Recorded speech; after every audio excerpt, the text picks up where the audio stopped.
Entramos a comentar una de las mayores catástrofes militares del ejército británico en su historia y una de las mayores derrotas de un ejército colonial en la historia, que ha sido o fue la batalla de Ishanwana, de, si no me acuerdo mal, el 21, ¿no? O el 20 o el 21 de enero de ese mismo año. La marcha desde el río, como veis, mira, sí, el 21, sí, porque el campamento se pone el día 20. Yo tengo un pedazo aquí de, de chuleta, ¿vale? Pero para que veáis, estoy tirando de memoria, ¿eh? Llevo un montón de semanas leyendo libros y tal, y creo que puedo medio tirar de memoria, ¿no? Sin tener que mirar nada. El camino es que les lleva hacia el río Bache. Ahí hacen un primer campamento temporal. La escaramuza del 12 de enero, conforme cruzan. Este pequeño reducto de Shihayo, que yo os he dicho que se ataca poco después del cruce del río. Y después de asegurar esa posición y de ver que no había ningún contraataque, las tropas siguen hacia un promontorio en el terreno que les llamaban la atención y que ellos utilizaban para orientarse en su marcha hacia la capital Zulu, ¿no? De Ondini, Ulundi, que era esta Ishanwana, que ellos la llamaron la Esfinge, ¿no? Porque el 24 de infantería tenía un parche, un símbolo, una chapita y tal, en el cuello, que tenía esa forma de la Esfinge, ¿no? Por haber servido el regimiento en Egipto, etcétera, ¿no? Entonces la forma natural de este monte les recordó a eso, ¿no? Y de hecho yo estaba muy contento pensando que esto era una buena señal, ¿no? Así como una coincidencia. Sin embargo, como ya sabéis, se van a cometer varios errores principales. Uno de ellos es que el Chelmsford, cuando llega, de lo que está pendiente él, no es de asegurar el campamento bien. Y ojo, que él había dado instrucciones, siguiendo las experiencias de los Boer en las guerras y la expansión durante el Gran Trek, que cuando se hiciera un campamento se fortificara, o por lo menos que se hiciera un círculo de carretas para defenderse.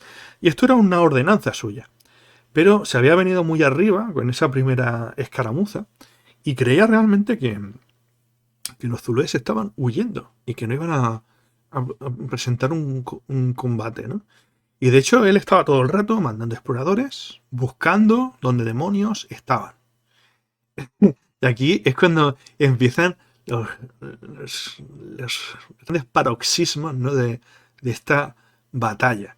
Ya sabéis que en un primer momento, cuando se hace el campamento, están allí todos, está Chelmsford, está Glynn, está Pulien, está todo el mundo, menos Stanford, que está al otro lado del río, cuál era su orden, ¿no? Aquí veis el orden de batalla de Ishanwana. Las fuerzas británicas, como veis, compuestas por la segunda columna de Darfur, que como ya veréis llegará de refuerzo, con una batería de cohetes al mando del mayor Russell, las tropas de caballería auxiliar al mando del capitán Barton. Aquí veis el desglose de los tenientes. Vemos entre ellos un tal teniente Henderson, que luego nos va a sonar mucho en Rocks Drift. y eran esa tropa de caballería, 259 hombres y 6 oficiales. Y luego también, entre sus refuerzos, se contaron el primer batallón del primer regimiento del contingente nativo de Natal, era infantería, ya lo hemos descrito en el primer episodio, 7 oficiales y 240 hombres. La columna central de Chelmsford, que quedó, ya lo veréis, bajo el mando de Pulliam, tenía una batería con 2 piezas de 7 pulgadas, con 2 oficiales y 70 hombres, el primer batallón del 24 regimiento, con el capitán o en ese momento actuando de manera interina como mayor de Gatcher, con 14 oficiales y unos 400 hombres. El segundo batallón también del 24, al mando del teniente Pope, con 178 hombres y 5 oficiales. Y como tropas montadas tenían un escuadrón de infantería montada, la policía montada de Natal, los carabineros de Natal, entre los cuales hay un tal teniente Aldendorf, que va a escapar al desastre, los rifles de Newcastle y la guardia ribereña del río Búfalo. Son unos 115 oficiales y hombres. Luego tenemos servicio médico, ingenieros, entre los cuales hay un tal teniente John Shart, ¿no?, que va a estar por allí hasta el día 19. Y en el día 19 le van a decir que se vaya de nuevo a Roxdrift a reforzar el ferry de pontones y, si es posible, construir un puente convencional. Porque el ferry con las crecidas del río, se estaba yendo un poco por el váter. Y ellos se querían asegurar la línea de suministro, o por lo menos que, en el caso de que las cosas vinieran muy mal, poderse retirar más o menos rápido. Y luego el contingente nativo de Natal, el primer batallón, tercer regimiento, con estas compañías que veis, la número 6 y la número 9, el segundo batallón, tercer regimiento, con la cuarta y con la quinta compañía, unos 19 oficiales y 391 hombres. Las fuerzas zulúes, que van a acudir a la zona después de los cuatro primeros días, lo que hace Cesguayo es manda orden a todos los amabuzos para que se preparen. Y de hecho tienen una intuición bastante buena, fruto del combate del día 12 de sus exploradores, y sabe que la columna principal es la centro. Así que manda un gran ejército hacia el centro. Los comandantes fueron el Inkoshi, estáis viendo, Neshinguayo Kamahole, de los Kosa, y su subalterno Mabu Menguana. Perdona que entre que me atasco y que me falta un poco humedad y los nombres un poco que yo no sé de Zulu, se me atascan. Como ya sabéis, forman un cuerpo principal, un cuerno derecho y un cuerno izquierdo. El cuerno derecho son unos 4.000 hombres, de estos amabuzos que estáis viendo, el Udududú, Imbube, etc. El cuerpo principal, unos 9.000 hombres, y el cuerno izquierdo con 6.000. Y de hecho hay una reserva que no entra en combate, que es la que va a estar mandada por este príncipe, del que vamos a hablar luego, hermanastro del rey, que son unos 4.500 hombres, pero no van a llegar a participar en el combate. Los oficiales principales durante la propia jornada del combate pues van a ser, como veis, Danforth, Pulien y Smith como oficial de artillería, ¿no? Bueno, ya sabéis que hay varios exploradores que están intentando ver dónde demonios está el ejército Zulu, y pasan dos cosas. Entre el día 20 y el 21 se avista un grupo de zulúes bastante numeroso al fondo del valle, ¿no? Y tanto Glynn como Chelmsford se creen que eso es el cuerpo de batalla principal, ¿no? Que los británicos aún a día de hoy lo siguen llamando mal, los llaman impi, no son impis, los impi es los guerreros en general, ¿vale? Pero no designa un regimiento ni designa nada. Eso es una voz así un poco estúpida, ¿no? Desde el punto de vista británico, ¿no? Y entonces lo que hace es toma la mayoría de la caballería buena y parte de la tropa regular, y tanto Chelmsford como luego apoyado por Glynn van a bajar hacia el valle y se van a alejar mucho y van a montar ese segundo campamento provisional durante la persecución, ¿no? Creyendo pues que habían encontrado a la fuerza principal. Luego este teniente, que estaba al mando de una de las tropas de caballos nativos, ¿no? Que los vemos aquí con su característica banda roja y con los uniformes kaki, se encuentra en las colinas más hacia el noreste, se encuentra el pastel. Se encuentra que mientras Chelmsford está... A ver si tengo un mapa por aquí de la batalla, mientras Chelmsford está muy alejado en esta dirección. Como veis, ocultos entre las montañas, ya llevaban 24 horas acampados allí, este gran ejército Zulu. Y lo que se encuentra, esta partida de caballería, que como veis se retira desde estas colinas hacia el norte, se encuentra a la fuerza principal. Bueno, de hecho se encuentra a una de las alas.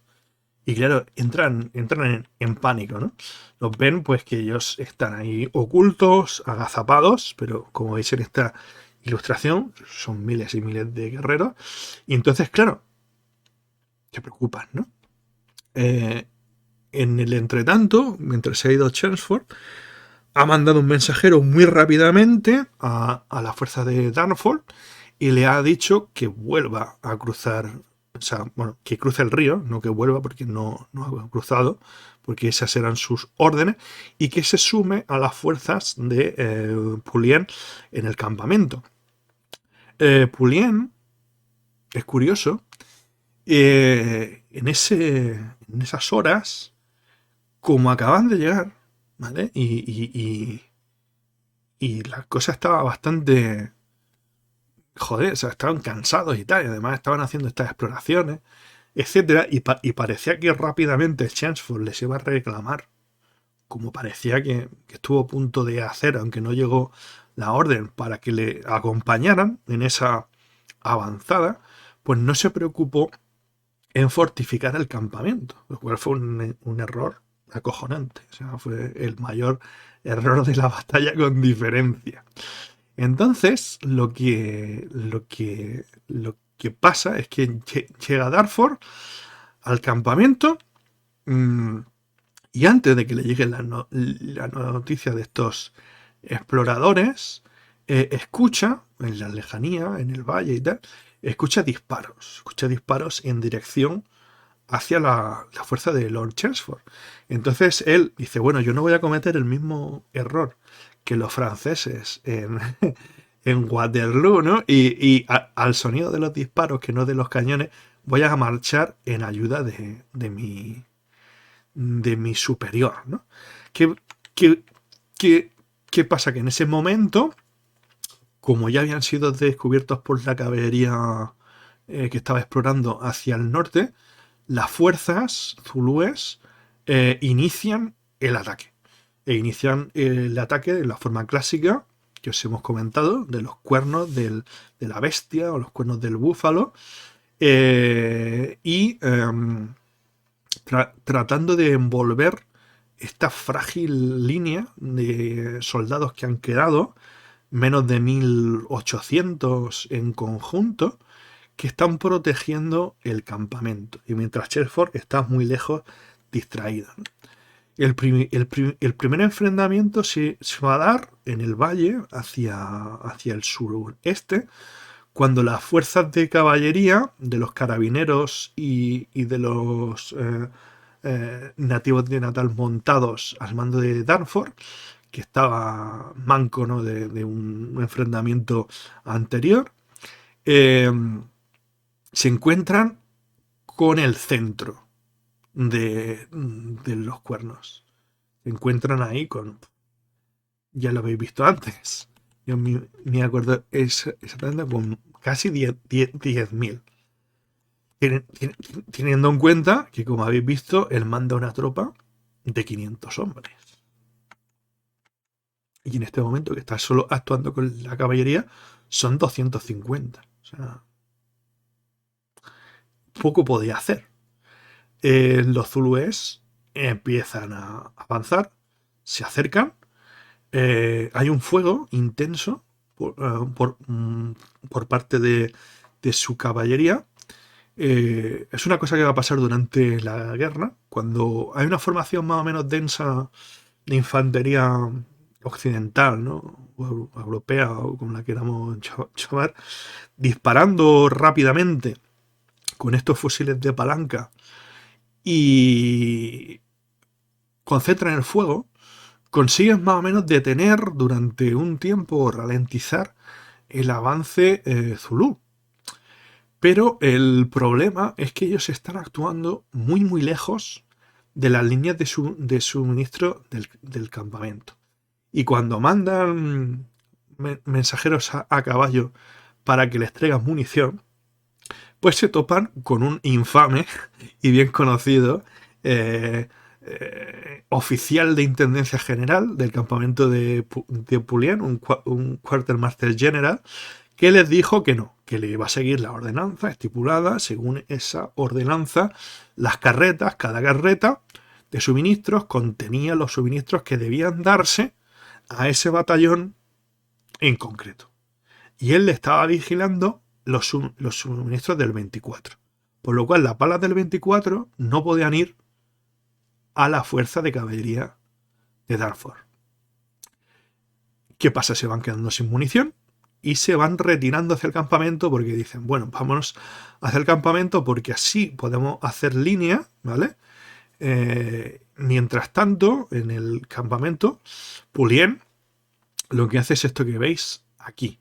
Dice, como mis exploradores han visto que este ala y parte del centro viene desde las montañas, pues voy a formar una línea de infantería con mis batallones de regulares por delante del campamento, sobre una pequeña crestita que había allí, de manera que proteja, ¿no? Y de hecho manda unas cuantas compañías, estas que veis, de Dyson, de Mostin, de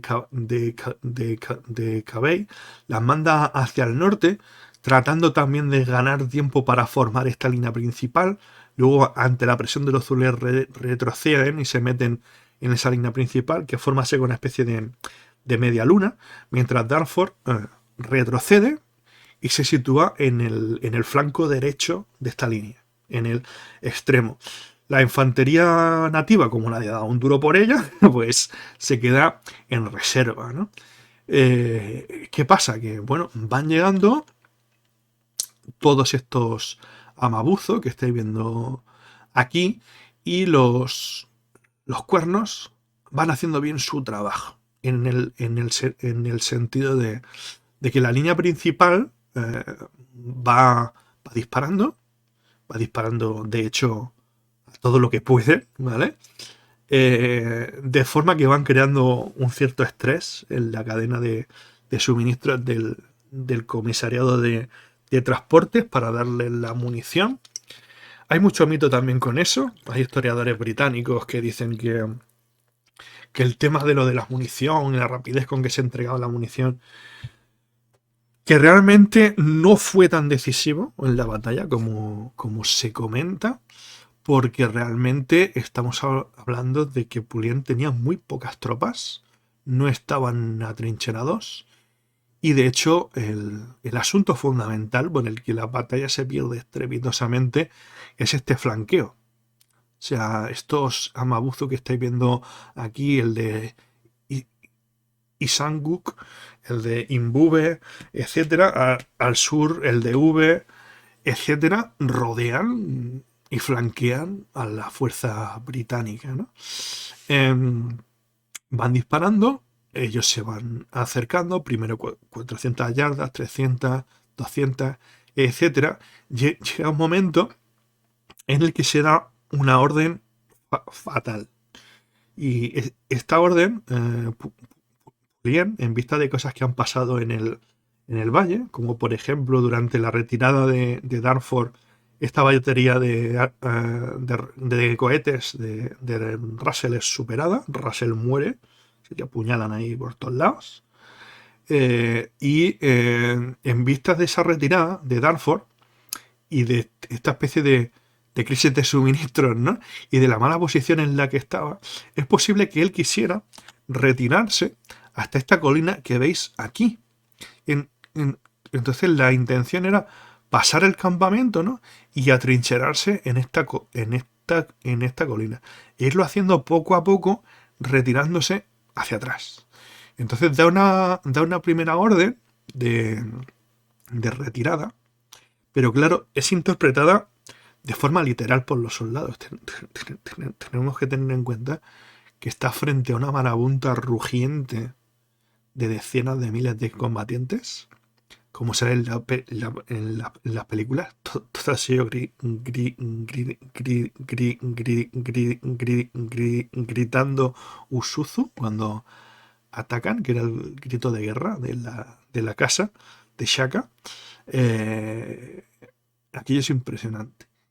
Y el combate me parece que está yendo mal. Está yendo mal en todos los frentes, ¿no? Y los soldados que se están quedando sin munición interpretan la orden como un sálvese quien pueda, ¿no? Se comenta por supervivientes y todo eso y por estudios que se han hecho más recientemente que es posible que la idea de la retirada, y aquí viene un fallo, ¿no? de esta línea extendida que habéis visto en el orden extendido que habéis visto en el primer capítulo, es que como no hay dos líneas en profundidad y no se pueden relevar durante la retirada, la idea era retroceder unas decenas de pasos, darse la vuelta y disparar, y luego seguir así. ¿Qué pasa? Que esto es difícil hacerlo, y más cuando te están persiguiendo, más cuando los otros están corriendo hacia ti con afán homicida, y más cuando el combate está yendo mal. Lo que muchos comentan que pasa es que durante esta retirada se van creando huecos en la línea por las cuales se van metiendo los zulúes. No son los de los cuernos que les flanquean, sino los del centro que se van metiendo entre los huecos que forma la línea rota. Entonces llega un momento, en esta ilustración estáis viendo, aquí esto será el principio del combate. Los zulúes, como ya sabéis, tenían armas de fuego también, o sea que los oficiales de vez en cuando recibían, como dicen en el Patriota, un nivel inadecuado de atención hostil, ¿no? Y los zulúes avanzando, ¿no? Esperando su oportunidad. Y se van produciendo pues este tipo de decenas, ¿no? Parece que no hubo una defensa firme a la bayoneta, a pesar de lo que las ilustraciones muestran, ¿vale? Esto es un poco mitológico, ¿no? Porque claro, los soldados británicos haciendo un last stand ahí con esa andarguana de fondo y tal, pues queda muy chulo así en las ilustraciones, etcétera. Pero parece que cundió el pánico. Cundió el pánico, que fue un sálvese quien pueda. Si hubo quien se defendió, pues fue a título particular, o un pelotón que se defendió, pero una línea cohesionada y tal, que se mantuvo ahí firme y tal, como si esto fuera Culloden, no, ¿vale? Para los zulúes esto fue el festival de matar al hombre blanco. O sea, Chris abrió la veda y dijeron, pues, nos han estado fusilando. Se calcula que se cargaron más de 1000 o por ahí. Y estaban ciertamente pues, muy, muy cabreados. Y eh, se ensañaron, ¿no?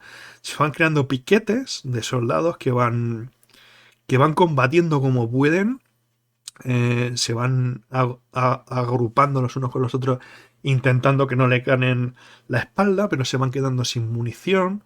Se intentan hacer defensas de carretas así a título particular, pero claro, es que los zulúes están por todos lados, ¿no? Esto es lo que hablábamos en el primer episodio de las cajas de munición, que se ha comentado mucho. Las cajas de munición era difícil abrirlas con prisa.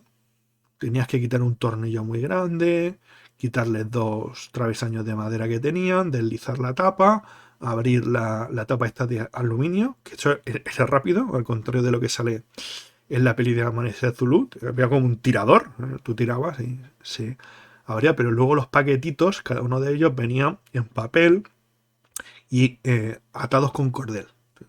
Tienes que romper el cordel, abrir el paquete, sacar la munición, írsela dando a los que distribuían la munición y que llegara a los soldados, ¿no? Un error que no se va a cometer en el resto de la guerra. Luego Chelmsford, en los avances que va a hacer, como el rescate de Shockwave, pues va a mandar siempre que las cajas estén abiertas y que de hecho la munición que lo manda se saque de los paquetitos de las narices y se meta toda dentro de la caja y que se coja a puñados, ¿vale? Para que sea rápido. ¿Puede ser que esto fuera un factor? Sí. De hecho, hubo unos cuantos supervivientes de la batalla, ahora veréis cuáles y cuántos, y citaron que lo de la munición y tal, pues podría ser que fuera un problema. Otro de los problemas, pues pensar que con 800 personas en campo abierto, en una línea en la que te pueden rodear por todos puñeteros lados, te puedes enfrentar a casi 20.000 personas, aunque tengan palo y piedra. Y más con esas armas, que no son armas automáticas, ni tenían ametralladoras, ni nada similar. De hecho, bueno, parece que la artillería aquel día no se lució mucho. Y es normal, porque el terreno era muy desigual. Y claro, eso dificulta mucho el trabajo del artillero. Y como ya sabes, y detallé en el primer episodio, los zulúes no cargaban en formaciones compactas, sino en sucesivas hileras bastante distanciadas la una de la otra. Lo cual hacía que el efecto de la artillería quedaba muy disminuido, ¿no? Esto es la visión clásica tópica que veis, la de la derecha. Las están los últimos y tal, defendiéndose a la bayoneta. Y lo de la izquierda son las interpretaciones más modernas. El sálvese quien pueda y los británicos huyendo como pollos sin cabeza, mientras los zulúes se ensañan brutalmente con ellos. Porque como dije en el episodio 1 creo, esta guerra no se cogían prisioneros. En las batallas luego se remataba a los heridos. Lo hacían los zulúes y lo hacían los británicos. Por eso, de los que estuvieron en las batallas, exceptuando los poquitos que consiguieron escapar, casi toda gente que tenía un caballo, porque si no, no había narices de escapar de esta gente que corría realmente muy rápido. Los poquitos que pudieron escapar, ¿no? Pues estaban conmocionados, ¿no? Por lo que había pasado.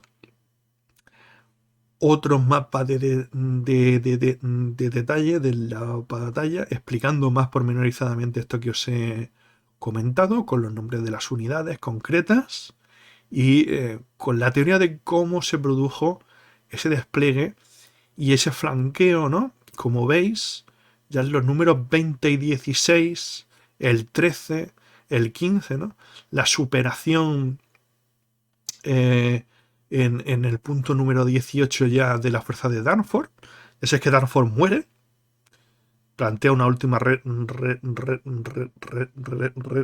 resistencia, pero es acribillado a lanzazos y su tropa huye y se dirigen no hacia Rockdrift, sino hacia un vado que está mucho más cercano, que es, he dicho antes Baden y debería haber dicho vado. Bueno, en fin, hacia un vado que está mucho más cercano, que a día de hoy sigue llamándose el Fugitives Drift, o sea, el vado de los fugitivos, porque por ahí escaparon los poquitos que sobrevivieron a esta batalla, ¿no?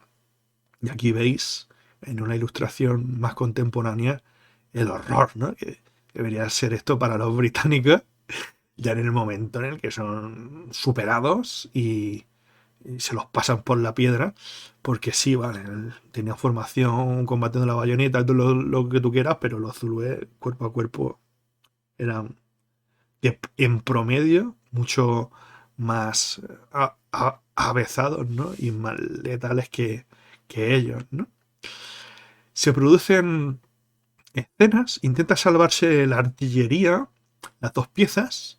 Al final se descuajeringa el armón y tal, se pierden las piezas, es un desastre. Hay soldados que a título particular intentan defenderse. Se cita, aunque no se sabe el nombre, de un último soldado que se refugia en las peñas, ¿no? Que según unos, versión número uno estaba ya muy herido y tal, y se lo cargan. Versión número 2, así más épica, gloriosa, es lo que queráis llamar, pues el tipo defendiéndose ahí hasta la última bala, ¿no? Hasta que se lo cargan, ¿no? Se sabe que eso sucedió porque, no os lo perdáis, los cadáveres se quedaron insepultos durante más de 3 meses. Hasta ya prácticamente marzo o mayo de ese año. Entonces, pues se encontraron muchos de los cuerpos. Porque los zulúes no perdieron el tiempo en enterrar a la gente.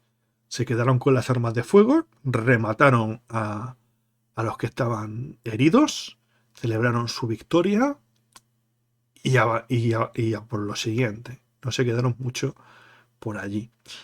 Hay muchas escenas que han motivado pinturas, que motivaron incluso intentos de galardón para algunos de los soldados, ¿no? Para, bueno, de los que huían, ¿no?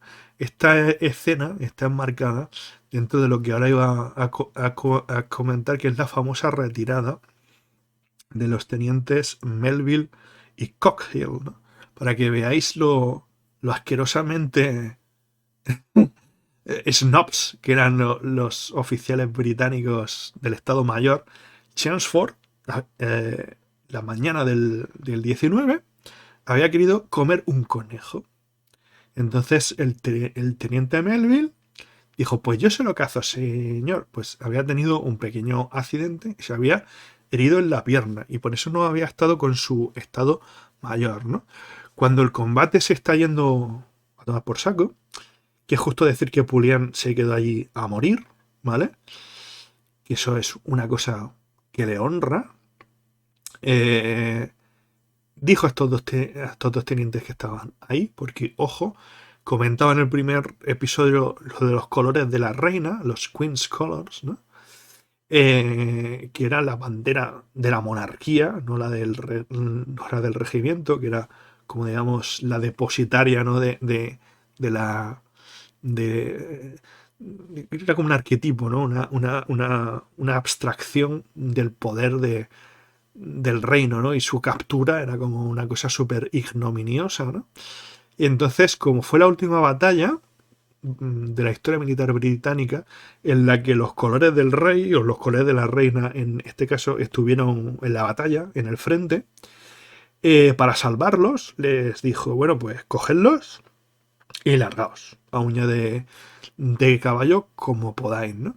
Y entonces se produce una persecución, una persecución en la que sabemos que hubo un momento en la que en el que no me acuerdo si fue Melville o Cogill, se caen del caballo, el caballo pisa una tobera y tal, se cae, le ayuda a su compañero a montar mientras le defiende de los guerreros que van a por ellos. Paralelamente había un grupito de soldados que se aproximan a los bancos, a la otra orilla del río Búfalo, e intentan resistir, pero son rodeados y aniquilados. Y son estos disparos, es muy interesante, son estos disparos los que van a escuchar los de la guarnición, la famosa guarnición de Rorke's Drift, ¿no? Esos disparos en la lejanía que les ponen sobre alerta, ¿no? En aquella época, aunque en esta guerra tuvo el mérito de que fue la guerra británica en el que más cruces victorias se concedieron por una operación militar tan sencilla, bueno, exceptuando la Primera y la Segunda Guerra Mundial, claro, esta guerra se lleva la palma, ¿no?, del número de condecoraciones, pero las cruces victorias, que eran la mayor, sería como la medalla de honor del Congreso de Estados Unidos o la laurea de San Fernando de España, que a lo mejor no nos suena si nos gusta la historia militar del siglo, de principio del siglo XX o del XIX, solo se concedía a las personas vivas, ¿vale? Porque el concepto de estas medallas militares británicas era propagandístico. O sea, el recipiente de esa medalla, el que la recibía, pues se convertía en el típico tipo que va a casa y te convence de que compre bonos de guerra. Y era una especie de personaje que se convertía en un dechado de virtudes militares, ¿no? Y de lo que era el ideal del perfecto caballero victoriano, ¿no? ¿Qué pasa? Que hubo casos en esta batalla, bueno, en esta guerra, de condecoraciones que se dieron y luego se retiraron, porque la conducta del soldado posteriormente, en años posteriores, pues había cometido alguna falta de algún tipo que ellos consideraban particularmente ignominiosa, y le retiraban la condecoración. Por eso tenemos que esperarnos a que cambie la ley militar sobre condecoraciones póstumas para que las medallas a Melville y Cogill se las dieran en 1907. ¿Qué pasó con estos dos tipos? Bueno, llegaron a las orillas del río Búfalo, intentaron cruzarlo, ¿m?, y se les cayó la bandera. Se les cayó la bandera en el río. La bandera fue rescatada 10 días después, ¿vale? Ya había perdido todo el filito dorado tan chulo que tenía. Y no la capturaron los zulúes, ¿no? Pero cuando llegaron al otro lado del río, pues se encontraron con una tropa que no queda muy claro si eran zulúes o era población local que, contagiada por se ha abierto la veda de matar al blanco, pues se los cepillaron. Y se sabe que murieron ahí porque luego posteriormente encontraron sus cadáveres y estaban el uno al lado del otro. O sea, murieron